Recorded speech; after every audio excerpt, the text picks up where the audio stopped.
everyone! Today I will be showing you how you can tie this beautiful multiple color double braid.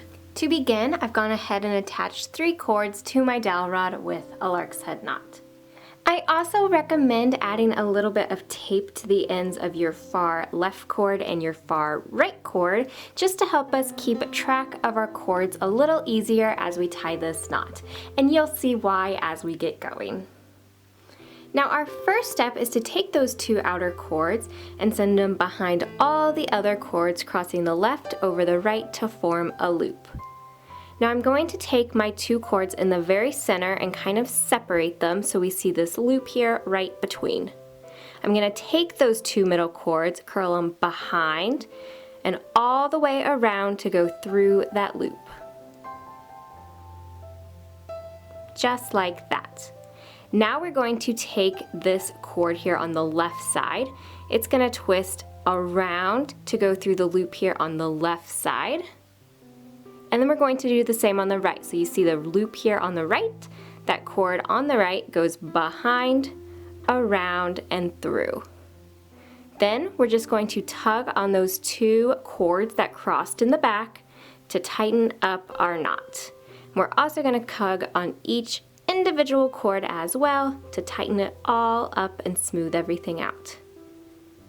Just like that. Now we're going to take those same cords that we crossed before and just repeat. And that is why I recommend taping, so you never lose track of which cords go behind to cross to form the loops. Alright, so separate those 2 middle cords so we see that loop right in the center. Then twist the 2 middle cords over to go around and through the loop. Okay, now the loop on the left, we're going to take that left cord behind, around, and through.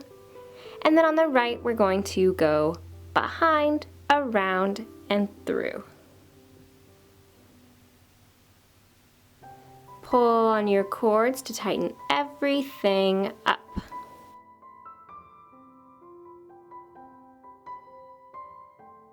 And just keep repeating.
Just like that. And now our multiple color double braid is complete. And this is a version of the reverse endless falls knot. So I hope you guys found this video helpful and inspiring, and thank you so much for watching.